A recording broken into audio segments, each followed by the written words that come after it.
আমার গত সপ্তাহের যশোরের আলোচনার একটা লাইনকে কেন্দ্র করে আমাদের অনেক রাজনীতিবিদ বন্ধুরা অনেক ক্ষুব্ধ প্রতিক্রিয়া দেখাচ্ছেন। ওই কথাকে নিজেদের গায়ে টেনে, নিজেদের গায়ে মেখে ওনারা ক্ষুব্ধ হয়েছেন। প্রিয় ভাইয়েরা, আমি বলেছিলাম যে একদল খেয়ে গিয়েছে, আরেক দল খাওয়ার জন্য রেডি হয়ে আছে। তো এখানে কি আমি কোনো দলের নাম বলেছি? বাংলাদেশে 48টা প্রায় নিবন্ধিত রাজনৈতিক দল, কোন দলের নাম আমি বলিনি। কথাটাকে আমি জেনারেল রেখেছি। দায়ীদের বৈশিষ্ট্যই এটা, দায়ীরা জেনারেলি কথা বলে, যার যেই মেসেজ নেয়ার তারা সেখান থেকে নিয়ে নেয়।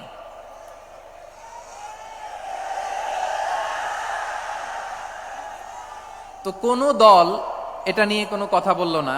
আপনারা এটাকে নিজের গায়ে যে মাখালেন, এটা ঠিক হয়নি। আমি বলবো যে এটা খুবই অনভিপ্রেত হয়েছে। কোন দলকে টার্গেট করে বা কোন দলের পক্ষে আমরা কখনো কথা বলি না। আমরা কোরআনের পক্ষে কথা বলি, ইসলামের পক্ষে কথা বলি, ঠিক কিনা বলেন? সো একটা জেনারেল কথাকে যদি আমার রাজনীতিবিদ বন্ধুরা নিজেদের গায়ে মাখেন, ক্ষুব্ধ প্রতিক্রিয়া জানান, এতে করে সাধারণ জনগণের কাছে একটা নেগেটিভ মেসেজ যাবে ওনাদের ব্যাপারে। এটা হোক আমরা চাই না। এদেশের যত এই যে আমার ভাইয়েরা, এই যে আমি এই যে কথা বলতেছি, সাদা টুপি, ও আচ্ছা আচ্ছা, চলে যাবেন না? একটু জায়গা দিয়ে দেন ওনাকে। হয় কি, লক্ষ লক্ষ মানুষের ভিড়ে আপনি যদি উঠতে চান খুব কঠিন হয়ে যায়। যদি পারেন একটু বসেন, আর না পারলে ভাইকে একটু জায়গা দিয়ে দেন। আমার দিকে তাকান, এই সিলেট, এদিকে তাকাও, এদিকে এদিকে, ফাইন। তো আমার প্রিয় রাজনীতিবিদ বন্ধুদের আমি বলবো, কথাটা ছিল ভেরি জেনারেল, এটা নিজেদের গায়ে মাখানোর কোনো দরকার নাই।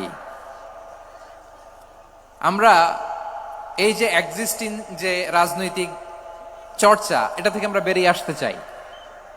আমরা চাই না এদেশে চাঁদাবাজি, দখলবাজি থাক, ঠিক কিনা বলেন? এদেশে কোনো দুর্নীতি থাক, টেন্ডারবাজি থাক, এগুলো আমরা চাই। আই হেট পলিটিক্স একটা জেনারেশন আছে, এই বেশিরভাগ জেনজি অফ সিলেট, এরা আই হেট পলিটিক্স জেনারেশন। এরা পলিটিক্সকে পছন্দ করে না। তো কেন করে না, এর দায়ভার আমাদের আছে না নাই? আছে। এবং আমরা দেখেছি ক্ষমতার পালাবদল যখন হয়, এক সরকার যায় আরেক সরকার আসে, তখন দুর্নীতির ফিরিস্তি আমরা জানতে পারি, এর আগে জানতে পারি না। প্রতিটা দলের ভেতরেই আমরা এই বাজে চর্চাটা দেখেছি। সো এখন আমাদেরকে শুধরে নেয়ার সময় এসেছে। এটা এই সুন্দর সময়, নতুন প্রভাতের বাংলাদেশ, নতুন ভোরের বাংলাদেশ, এই সময় আমরা কাদা ছোড়াছড়ি যেন না করি। আমাদের শপথ নেয়ার সময় এসেছে। প্রতিটি দল, নিবন্ধিত 48টি, সবগুলো দলের এখন শপথ নেওয়া উচিত যে আমরা কোনোদিন আর চাঁদাবাজি করব না, টেন্ডারবাজি করব না, দখলবাজি করব না। আমরা সবসময় দেশের পক্ষে থাকব, সবসময় দেশের পক্ষে থাকব। সেই কথাগুলো ছিল ভেরি জেনারেল। যে কথাগুলো আমরা জেনারেলি বলি, এগুলো জেনারেলি আপনারা নিবেন। আমার রাজনীতিবিদ বন্ধুদের কাছে এটাই আমার কামনা।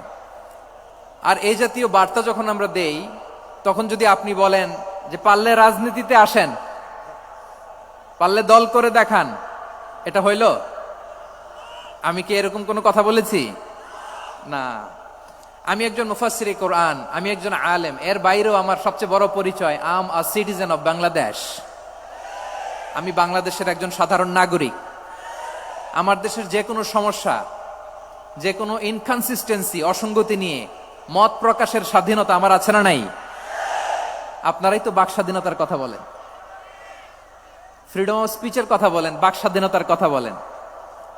আপনারাই যদি আবার কোন মন্তব্যের কারণে বলেন যে রাজনীতির মাঠে আসেন, দল করেন, দেখি কতটুকু পারেন, এটা ঠিক হবে না।